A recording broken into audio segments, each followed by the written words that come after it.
श्रीमद् भगवद गीता नवम अध्याय 22 नंबर श्लोक हमारा हो गया, जहां पर कृष्ण अनन्य भक्ति की बात कर रहे हैं। जो मेरा अनन्य भक्त है, जो मेरा अनन्य चित्त से भजन करते हैं, उनका योगक्षेम मैं वहन करता हूं।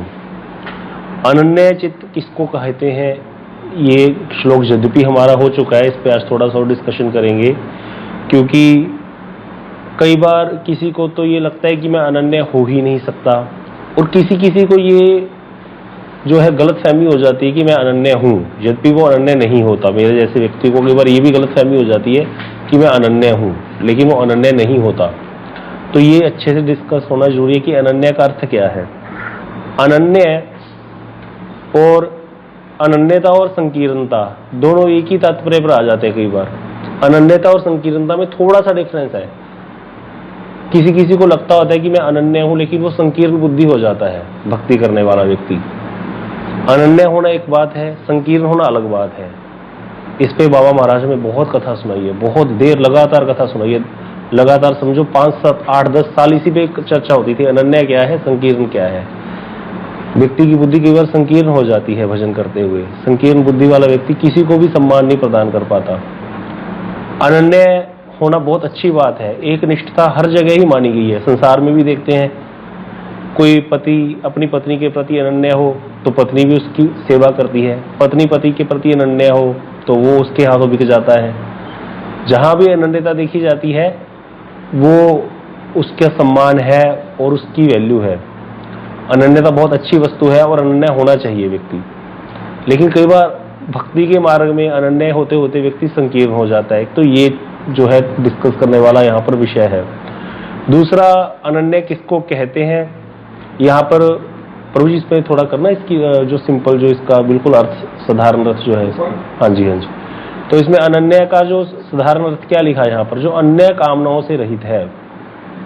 अन्य कामनाओं से रहित होकर के क्या करता है, कृष्ण कहते हैं जो मेरा भजन करता है, मुझ में चित्त लगा करके बैठा है, उसका क्या करता हूं मैं, योगक्षेम वहन करता हूं। मैं योगक्षेम वहन करता हूं, अर्थात मैं स्वयं जाकर, जो मैं सच्चिदानंद श्याम सुंदराकार जो कृष्ण है, जो अन्य कामना से रहित है, मेरी चिंता में निरत है, ऐसे व्यक्तियों का। तो ये बहुत डिस्कस करने वाला पॉइंट है कि कितने प्रकार के लोग हैं संसार में, बताइए जिनको पता है। इस संसार में जितनी भी जीवात्माएं हैं, कितने प्रकार के हैं वो, जो भी भोग करने की इच्छा से आई, कितने प्रकार के हैं। हाँ जी संजय प्रभु जी बताओ। कर्मी ज्ञानी योगी भक्त। कर्मी ज्ञानी योगी और भक्त। कर्मी के अंदर क्या लालसा है, अनुराधा दीदी बताइए, कर्मी क्या चाहता है, संसार के भोग चाहते हैं। तो भोग की इच्छा से। तो ज्यादातर लोग कर्मी होते हैं, ज्ञानी होते हैं, योगी होते हैं या भक्त होते हैं, कर्मी। क्यों? क्योंकि मनुष्य जो बद्ध जीव होकर के बद्ध अवस्था में यहाँ पर आया संसार में, भोग की इच्छा से आया है, इसीलिए कर्मी ही ज्यादा मिलेंगे। 99% लोग कर्मी ही होते हैं। इवन मैं भक्ति कर रहा हूं ना, मेरी भी कर्मी बुद्धि है।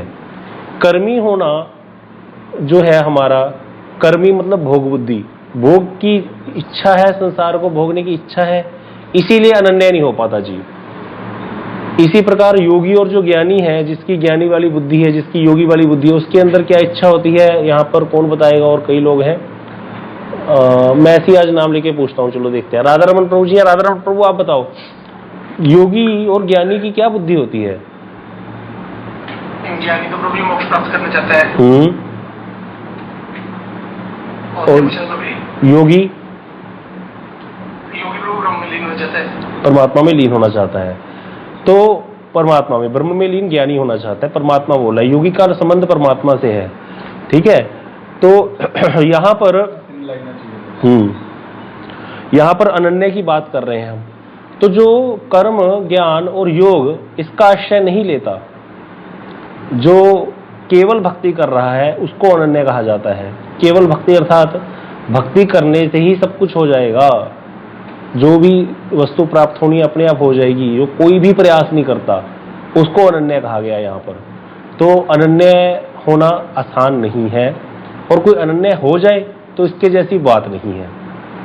और फिर अनन्य हो गया कोई अगर, तो कृष्ण कहते हैं मैं उसका जो है राशन पानी ढोता हूं जाकर, मैं स्वयं ढोता हूं जाकर राशन पानी, ठीक है। तो यहाँ पर अनन्य किसको कहा गया, जो ना कर्म का आश्रय ग्रहण करे, अर्थात उसकी भोग बुद्धि बिल्कुल खत्म हो चुकी है, ना योग का आश्रय ग्रहण करे, अर्थात वो कोई भी सिद्धि नहीं चाहता और किसी भी प्रकार की मुक्ति नहीं चाहता, ब्रह्म सायुज्य, ईश्वर सायुज्य, ज्ञान वाली बुद्धि भी नहीं है उसकी। अब एक प्रश्न का उत्तर दीजिए, भाई व्यक्ति के अंदर भोग की इच्छा बिल्कुल नहीं है, लेकिन शरीर तो है, भूख तो लगेगी, गड्ढा तो भरना पड़ेगा, तो क्या करेगा? अंग तो ढकने पड़ेंगे, कम से कम इंद्रियों का जो है अपना निवारण तो करना पड़ेगा। ऐसे तो नहीं चलता संसार में रहते हुए। अब जो अनन्य है वो कर्म भी नहीं करेगा, चलो मुक्ति तो उसको नहीं चाहिए, कोई बात नहीं, लेकिन शरीर निर्वाह के लिए कुछ कर्म तो करने पड़ते हैं। तब ये इसका क्या उत्तर है, क्या करेगा वो? कर्म तो उसके द्वारा होगा ही कोई ना कोई। हाँ जी संजय प्रभु जी बताओ। हरे कृष्णा प्रभु जी, प्रभु जी, वो भजन करने के लिए जो भी कर रहे हैं ना, वो कर्म के अधीन नहीं होता वो। जो इंद्रियों, वहां पर इच्छा क्या है? भोग की इच्छा ना होकर के क्या है? वहां पर कृष्ण भक्ति की इच्छा से कर रहे हैं, तो इसीलिए जीवन निर्वाह के लिए अगर मांग के भी खा लिया जाए तो दोष नहीं है, है ना? लेकिन ये अनन्यता तब मानी जाएगी। अब क्या होता है कि हम लोग संसार में हैं, हमें पता लग गया, भजन करते हैं हम। पहले हम किसी देवी देवता को मानते थे। मान लो, अब मैं अपनी बात करूं तो मेरे पिताजी हर साल वैष्णो देवी जाते थे। हम 10 बार वैष्णो देवी गए हुए हैं हर साल, मुझे जितने देर वो जीवित रहे। 8वीं कक्षा में मैं पढ़ता जब उनकी डेथ हो गई थी, तो 8वीं कक्षा तक हम हर साल मैं 8-9 बार वैष्णो देवी गया हुआ हूँ। उनकी बड़ी आस्था थी देवी में, रोज मंदिर जाते थे। संगरूर में हमारे जो मंदिर है काली माता मंदिर, रोज जाते थे वो मंदिर, नियम था उनका पैदल। और हमारे घर से काली माता मंदिर 6 किलोमीटर है, पैदल उनको जाना होता था। उनको साइकिल ही नहीं चलाना आता था, स्कूटर की तो बात ही छोड़ो, साइकिल भी नहीं चलाना आता था उनको। तो इतने पक्के थे वो देवी के हैं। अब मेरे जैसा व्यक्ति आ गया भजन में, एक छोटे होते से एक संस्कार बन गया कि माता रानी सब कुछ करती है, माता रानी देख रही है हमें। हाँ, हम लोग घर में सारी पूजा भी करते थे, सब करते हैं। मैंने बिजनेस शुरू किया, मेरा भी जाना आना था, क्योंकि मेरे को घर से वैसे वाले संस्कार मिले हुए हैं, है ना। मुझे गुरु वर्ग मिल गए, मुझे गुरुदेव ने समझाया, मुझे शास्त्र ज्ञान हो गया, मुझे सब पता चल गया, मैं भजन भी कर रहा हूं। लेकिन अभी मेरे अंदर भोग की इच्छा तो है ही, अभी मेरी चित्त की वृत्ति तो चेंज हुई नहीं, मैं तो कनिष्ठ भक्त ही हूं। लेकिन क्योंकि मैं भजन ही कर रहा हूं, सारा दिन नाम जपता हूं, माला करना ये कर रहा हूं, मैं एक व्यक्ति की ऐसी की डेफिनेशन दे रहा हूं जो इस प्रकार के वातावरण में पला है, संसार में है, विवाह करा लिए, बच्चे हैं, और ऐसे पहले वाला उनका जो सिस्टम था वो था ही, उसके साथ वो भक्ति में जुड़ गया, भजन करने लग गया।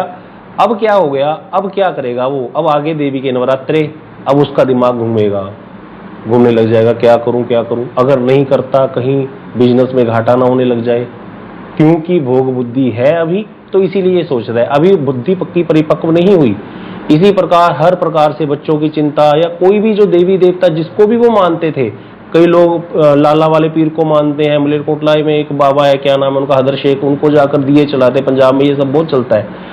तो ये जो मुस्लिम जगहों पर, दरगाहों पर जाकर के करते हैं सब कुछ, अब भजन करने लग गए। तो भाई भजन करने वालों को इतना तो देखा जाता है कि वो ये पीर इत्यादि के जाना तो छोड़ देते हैं, जल्दी छोड़ देते हैं, जल्दी समझ में आ जाता है कि मुसलमानों से हमारा क्या लेना देना। लेकिन जब अपने देवी देवताओं की बात आती है, कुल देवी देवता की बात आती है, या उस तरह से, तो बुद्धि में एक वहम आता है, वहां पर भय आ जाता है।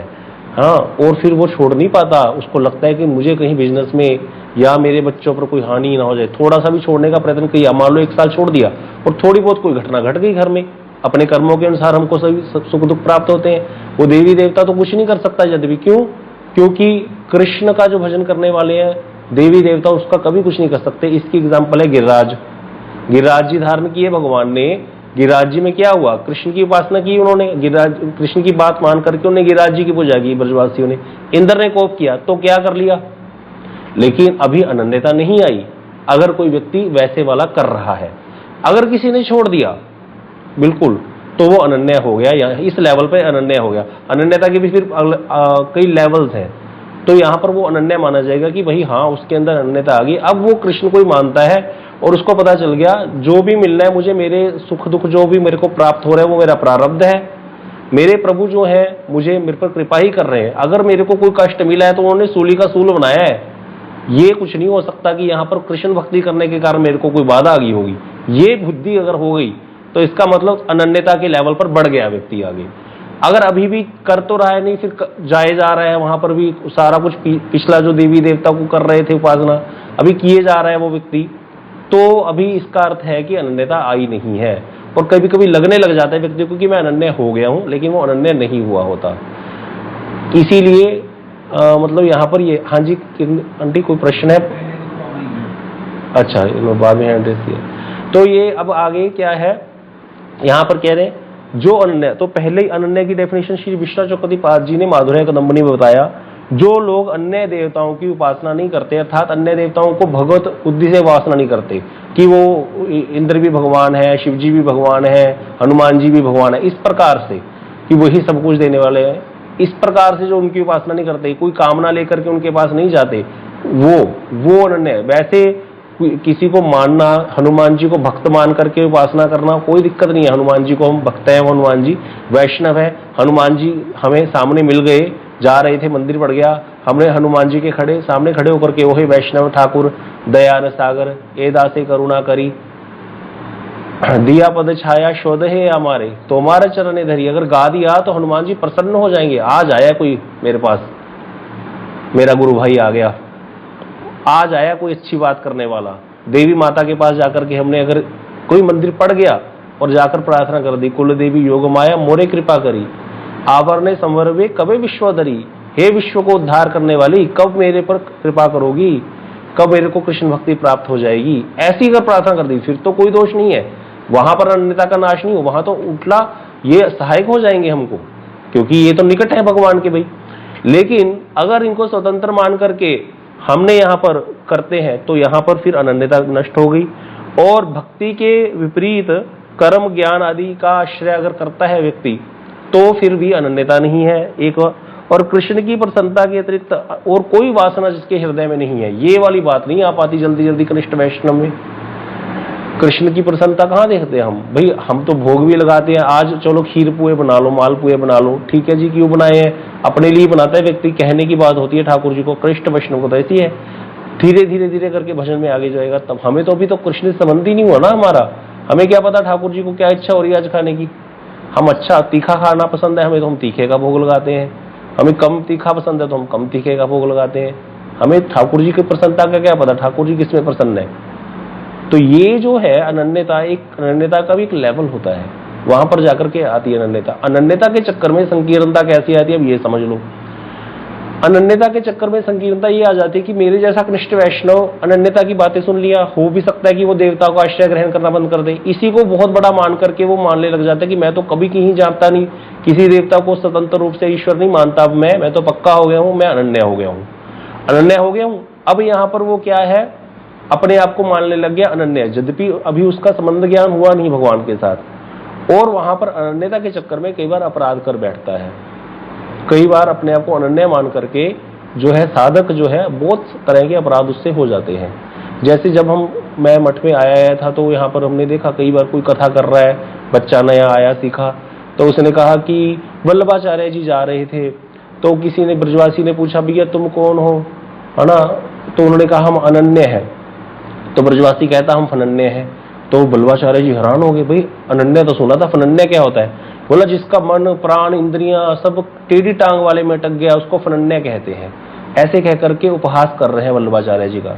क्या किसने अधिकार दे दिया, कहाँ लिखी है ये कथा, कहाँ वर्णन है, कहीं वर्णन नहीं है। बस संप्रदाय, एक संप्रदाय वाला व्यक्ति दूसरे संप्रदाय के प्रति आक्षेप करेगा कि चैतन्य महाप्रभु जी श्रेष्ठ है, वल्लभाचार्य जी श्रेष्ठ नहीं है। हाँ, ये जो है मैं तो अनन्य हूं महाप्रभु जी का बहुत, और हो गया अपराध, पता भी चला नहीं, किसी भी जगह जाकर के बोलना शुरू कर दिया। इसका मतलब जो वहां पर जो वल्लभ संप्रदाय में दीक्षित है उनका तो कुछ होगा ही नहीं, मतलब है ना, वो तो वैष्णव ही नहीं है। यहाँ पर व्यक्ति चूक जाता है और ये इतना यहाँ पर मार खाता है व्यक्ति, मेरे जैसा कनिष्ठ वैष्णव होता है, मध्यम कोटि का वैष्णव ऐसे कभी नहीं करेगा। उसके लिए जो कंठीधारी है सभी वैष्णव हैं, वो ऐसे इस प्रकार का विचार नहीं रखता। लेकिन कनिष्ठ वैष्णवों को यहाँ पर बहुत ध्यान देना चाहिए, इसीलिए इस टॉपिक को लिया है।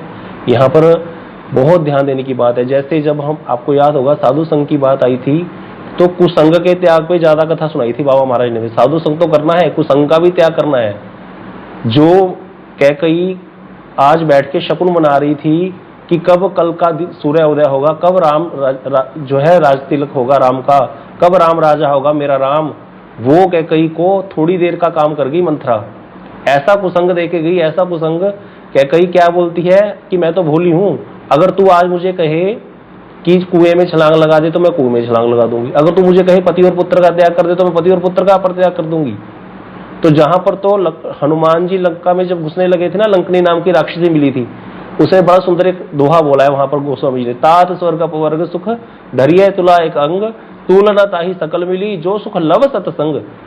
कहते अगर एक पलड़े में, तुला के एक पलड़े में, तुला हो हाथ में, एक पलड़े में स्वर्ग और मोक्ष का सुख रख दिया जाए और तुला के दूसरे पलड़े में एक लव होता है, आंख झपकने की एक इकाई है ना, आंख झपकने का भी समय होता है, उसका भी बहुत कम हिस्से को एक लव बोलते हैं। वो एक लव का सत्संग भी अगर तुला के दूसरे हिस्से में रख दिया जाए तो सत्संग वाला पलड़ा इतना भारी है कि ये ऐसे ही पड़ा रहेगा, वो उठ जाएगा मुक्ति वाला हिस्सा, इतना सत्संग में सुख है। तो बाबा महाराज कहते थे सत्संग कितना जो कल्याण करने वाला है। लेकिन कुसंग भी ऐसे ही है, कुसंग भी एक लव का भी मिल गया ना कुसंग, वो भी वैसे ही नाश कर देगा श्रद्धा का। जैसे ही श्रद्धा का नाश हुआ अनन्यता गई।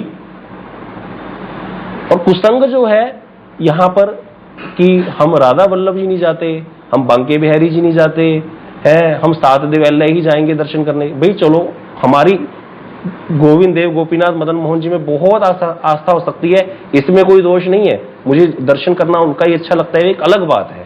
लेकिन रास्ते में बिहारी जी पड़ गए, मैं प्रणाम भी ना करूं और चलो नहीं भी जा रहे, निंदा तो करना गलत है, निंदा कर रहे हैं हम, वहां पे ऐसे कर दिया था, वहां ये सब बातें जो है ये हमारी भक्ति को नाश कर देती हैं।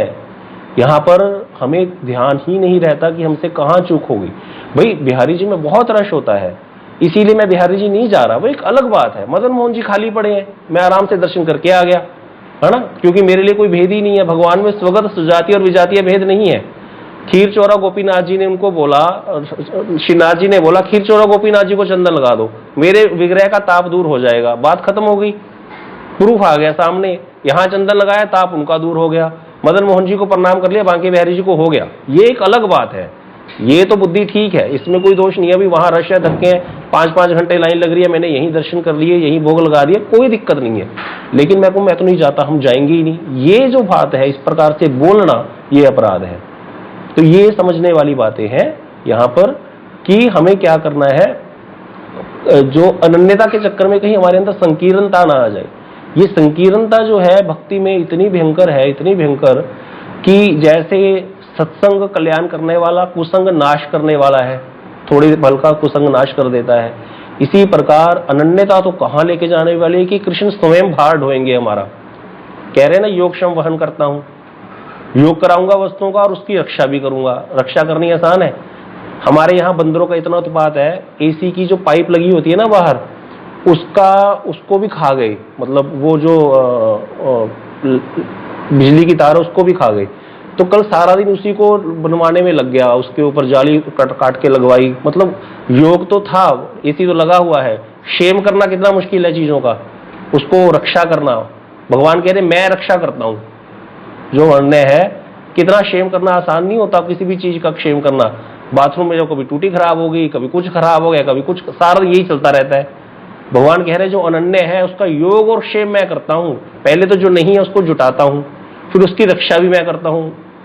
हमारे तो वहां गाते थे, नामदेव दी बनाई छप्पड़ी तन्ने दिया गौवा चारियां। भगवान क्या कर रहे, नामदेव की कुटिया बनाई जाकर के, योग और क्षेम किया और धन्य जाट की गैया चराई भगवान ने, वहां सारे कार्य किए उनके जाकर के। तो ये जो है अनन्यता बहुत अच्छी चीज है, बहुत अच्छी, भगवान को प्रस्तुत कर देगी सामने, कितनी बड़ी बात है भाई। लेकिन संकीर्णता क्या करेगी, भक्ति का नाश कर देगी। इसीलिए कभी कभी लगता है व्यक्ति को इतना कर रहे हैं, कुछ हो क्यों नहीं रहा, अनुभव क्यों नहीं आ रहा, कुछ तो अनुभव आए, कुछ तो आगे बढ़े, कुछ तो चिदबल बढ़े, कुछ तो विवेक बुद्धि जागृत हो, क्यों नहीं हो रही। अनन्यता के चक्कर में संकीर्णता सीख ली। संकीर्ण कभी नहीं बनना, मैं गोड़िया हूं, मैं गोड़िया हूं, मैं नहीं किसी को मानता, ये बात नहीं। वैष्णव वैष्णव है, वो अलग बात है, हमारी महाप्रभु जी के प्रति बहुत अनन्य आस्था है, वो होनी चाहिए, अच्छी बात है। लेकिन यहां पर निम्बारकाचार्य जी की कथा ही नहीं सुनूंगा मैं, ये गलत है, उनके प्रति तो और लोभ बुद्धि होगी। उसमें क्या वो है कि भाई वैष्णव है, उनका आचरण सुन के हमें शिक्षाएं मिलेंगी आगे बढ़ने के लिए। कहीं कहीं व्यक्ति पता नहीं कहाँ चूक रहा है भजन में, क्या पता कहाँ पे हमें की शिक्षा प्राप्त हो जाए उनके आचरण से। तो इस सिद्धांत हम अपना फॉलो करेंगे, वो एक अलग बात है। सिद्धांत हम अपना नहीं त्याग करेंगे, क्योंकि थोड़ा बहुत डिफरेंस तो रहता ही है। सिद्धांत हमें अपने पे चलना है, सारा भक्ति का सिद्धांत जो रहेगा। तो यहाँ पर ये जो अनन्यता है बहुत बड़ी वस्तु है। अनन्यता के चक्कर में संकीर्णता जो है ये नाश करने वाली है। कई लोग हम राधा वल्लभ जी का प्रसाद नहीं लेते और बाहर खड़े गोलगप्पे खा रहे हो। भाई तुम राधा वल्लभ जी का प्रसाद तब त्याग कर सकते हो जब तुम सिर्फ राधा रमन जी का ही प्रसाद खाते हो और कुछ खाते ही नहीं, मतलब और कुछ ग्रहण ही नहीं करते, फिर आपको दोष नहीं, फिर अनन्यता मानी जाएगी। गोस्वामी तुलसीदास जी ने जो है बाहर तुम्हें जो है खड़े चाट पकौड़े खा रहे, तब अनन्यता कहां चली गई? ये जो भावना है ये थोड़ी नाश करने वाली है हमारा।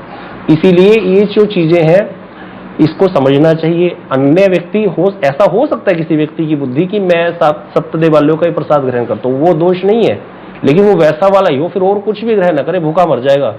रामानुज संप्रदाय में ऐसे संत हैं, अगर उनके मंदिर में आग लग जाए और सामने शिव जी का मंदिर है तो वो जाते नहीं है वहां आश्रय ग्रहण करने, अपने मंदिर में जल करके मर जाएंगे ठाकुर जी के।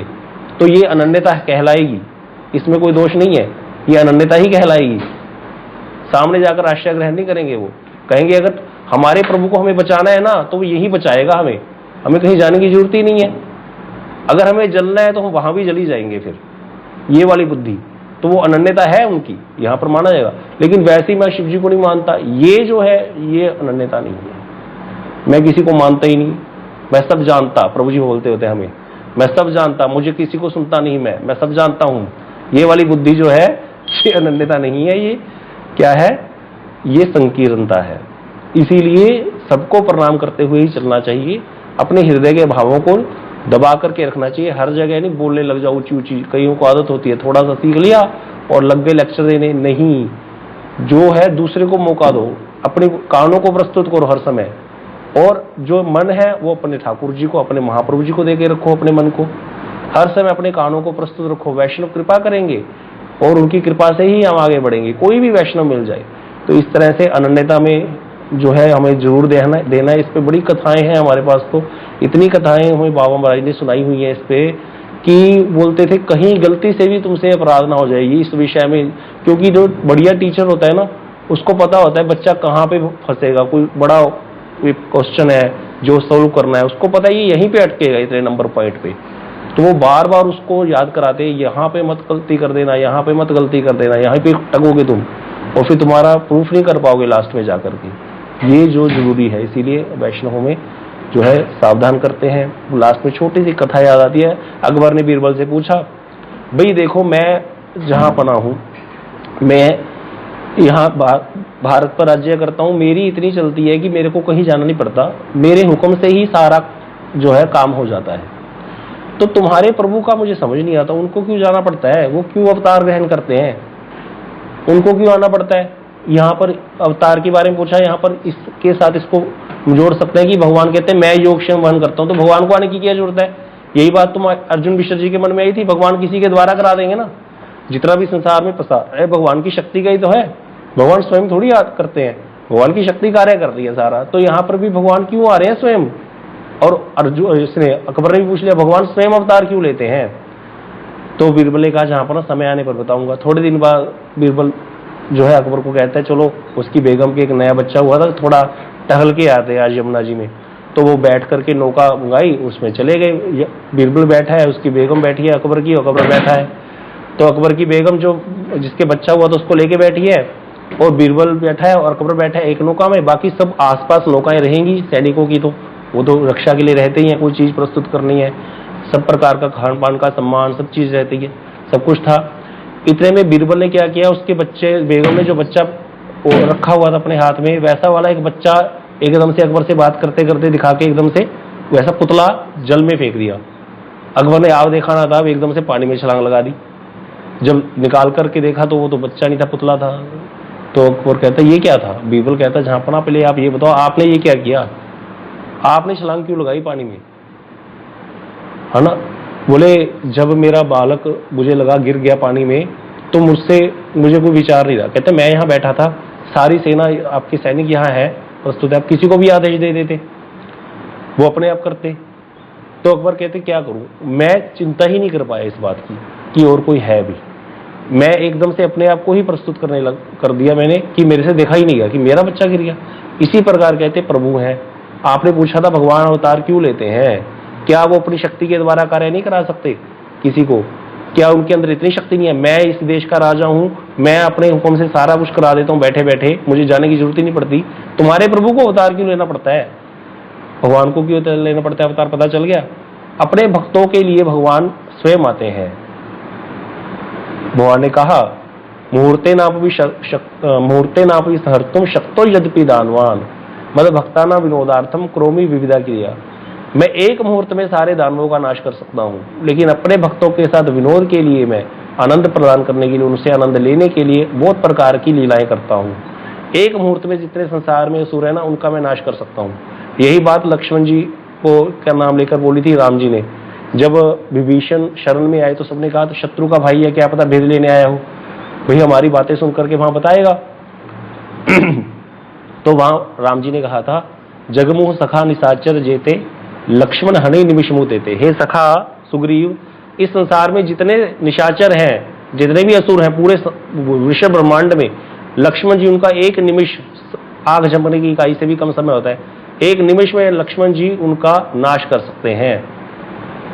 तो फिर कहते मैं अवतार क्यों लेता हूं? कहते तुम सारी के संत प्रिय मोरे, उनको बोलते विष्णु को आते भगवान ने गले से लगा लिया, तुम सारी के संत प्रिय मोरे धरु देह नहीं आन नहीं हो रहे।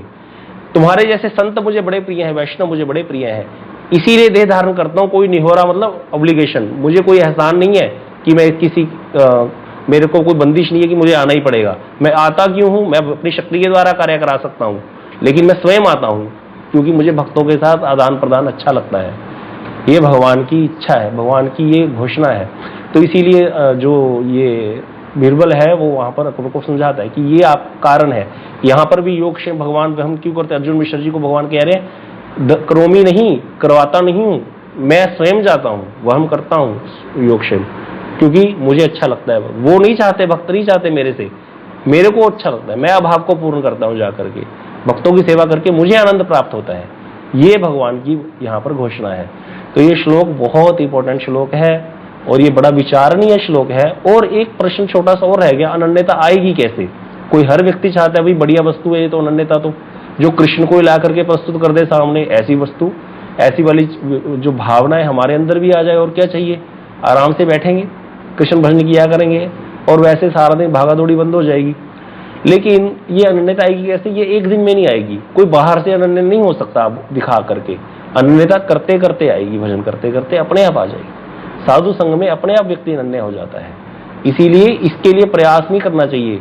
अगर अभी हमारे मन में आ रहा है कि मैं ये कर लूं वो कर लूं, तो उसमें अभी नहीं आई अनन्यता, बस सीधी सी बात है, धीरे धीरे आ जाएगी। कथा सुनते सुनते अपने आप हो जाएगा।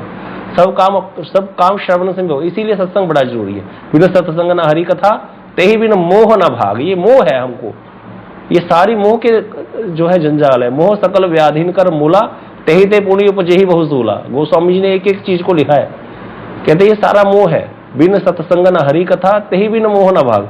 ओनली हरि नाम करेंगे हो जाएगा? नहीं होगा। हरि नाम अस्त्र है, सारी लड़ाई अस्त्र नहीं लड़नी है, लेकिन साथ में ढाल जो है ये सत्संग प्रदान करेगा हमको। तो ये सारा कुछ हमें तत्व ज्ञान और भगवान की भक्ति की बातें जब सत्संग प्राप्त होगा उससे मोह जाएगा। हरि कथा से हमारे अंदर चित्त बल बढ़ेगा और फिर नाम में भी रुचि रहेगी, सब चीजें रहेंगी, अपराध से भी बच जाएंगे। नहीं तो अपराध भी होते रहेंगे, समझता रहता है अपने आप को अनन्य, होता है संकीर्ण बुद्धि और अपराध करके मर जाता है व्यक्ति, पता भी नहीं चलता, क्योंकि भगवान तो आगे बताने वाले हैं नहीं, सीधा आकर हमें। गौर प्रेमानंदे हरि।